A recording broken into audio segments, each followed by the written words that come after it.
Dalam setiap bulan, walau tidak teratur, ada pertemuan yang saya lakukan dengan para think tank senior. Mereka kebanyakan sudah pensiun, ada mantan tentara, mantan pejabat negara seperti menteri, pegawai negeri, atau pengusaha. Usianya di atas 60-an, bahkan ada yang 78 tahun. Pertemuan kami di mana? Saya atau kita mengambil sebuah kantor di Bilangan Jakarta Selatan, kantor kecil yang isinya meeting room, ruang tamu, dan hanya satu office boy. Tempat ini tempat kami biasa melakukan brainstorming. Kelebihan dari para senior itu, karena mungkin latar belakangnya memang orang pinter, mereka semua hobinya baca. 1 tahun bisa puluhan buku mereka baca jika diakumulasikan. Buku berat semua. Buku e-book Amazon Kindle, buku import langsung dari Amazon hardcover juga mereka beli. Kalau mereka argumen filosofis banget, tidak ada berdebat, tidak berbasis pengetahuan. Misalnya tentang ekonomi sosialis yang berujungnya komunisme. Buku Karl Marx yang Das Kapital sudah kami baca dan berdebat puluhan kali. Buku ekonomi dunia modern sampai pada yang klasik sudah jadi santapan harian mereka. Sehingga kalau mendengar debat mereka, kita bisa seperti kayak anak SD, bengong aja. Common sense, akal sehat tanpa knowledge dengan mereka jadi lucu. Di dalam diskusi, jika kita berada di tengah mereka, jangan coba-coba nyeletuk karena pasti ditanya apa latar belakang pemikirannya dan apa landasan ilmu yang barusan dipertanyakan. Contoh diskusi kemarin, Mas, apa pendapat Anda tentang ideologi Indonesia? Apa ideologi bangsa Indonesia kini sekarang? Demikian pertanyaan dibuka ke saya oleh seorang yang paling banyak ilmu ekonominya. Menurut saya jawab Pancasila, Bhinneka Tunggal Ika, NKRI, dan UUD 45. Kalau disingkat PBNU. Demikian saya menjawab. Itu bukan karena saya dari keluarga NU, tapi dari dulu itu yang ada di benak saya. Pancasila, Bhinneka Tunggal Ika, NKRI, dan UUD 45. Dilanjutkan olehnya. Oke, kita ambil kata Bhinneka Tunggal Ika. Saya mau mengingatkan beda loh Bhinneka sebelum kemerdekaan 45 dengan Bhinneka sekarang. Saya tanya, kalau ada uang 10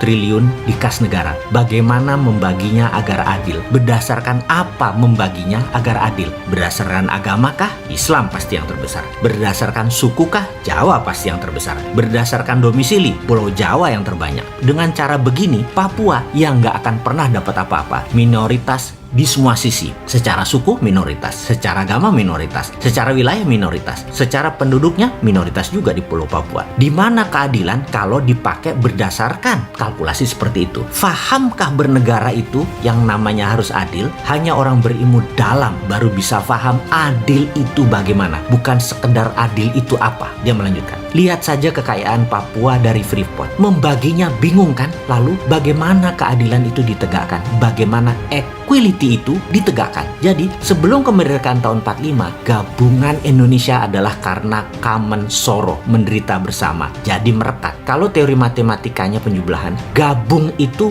penjumlahan. Kalau sudah merdeka, maka equation atau rumusnya bukan penjumlahan lagi, tapi bagi-bagian atau share. Catat, sebelum kemerdekaan adalah jumlah, setelah kemerdekaan adalah bagi. Itu rumusnya. Ulangi sekali lagi, sebelum kemerdekaan adalah jumlah, setelah kemerdekaan adalah bagi. Beda Bhinneka Tunggal Ikanya dengan pra kemerdekaan dengan sekarang kalau begitu. Jadi kita harus definisi ulang Bhinneka Tunggal Ika karena kita sudah merdeka. Definisinya harus beyond kemerdekaan. Ideologinya dulu common sorrow, sekarang beda. Ini harus didefinisikan lagi cara mensejahterakan rakyat. Sekarang ini ketergantungan dengan impor pangan sudah keterlaluan. Kita sangat bergantung pada negara luar, keterlaluan. Kita tidak dibikin sendiri seakan-akan oleh pemerintah sekarang, padahal mudah sekali untuk membuat sejahtera itu. Sejahtera adalah ketika semua kebutuhan dasar sebuah rumah tangga sudah bisa terpenuhi dan masih terdapat uang sisa di kantong sebagai disposable income, maka rakyat sejahtera. Kalau tidak punya uang sisa, uang pakpo atau habis, rakyat tidak sejahtera. Ukuran sejahtera adalah adanya disposable income yang dimiliki setiap keluarga. Semua bisa dibuat rumus matematisnya. Demikian dia memulai keilmuannya di papan whiteboard. Dasar pertama, bagaimana mensejahterakan rakyat. Bagaimana bisa SPP, sandang pangan papan, terpenuhi dengan cepat. Salah kalau fokus di growth ekonomi seperti sekarang itu terus digadang-gadang pemerintah, yang ternyata menimbulkan ketimpangan sosial, tetapi harus fokus pada equality, kesamaan kesempatan peluang yang adil dan mudah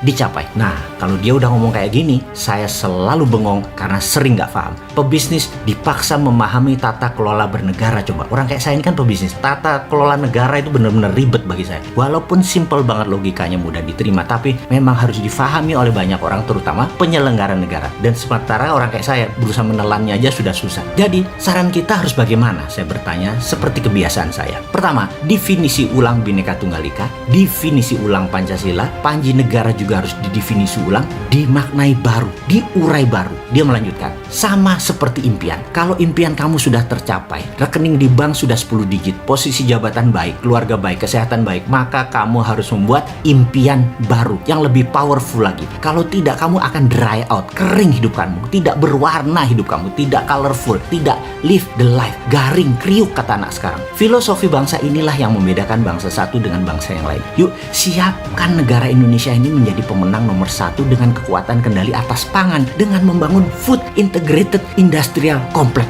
Saya kemudian berkata, duh kok saya bengong ya jadi pelongo-pelongo.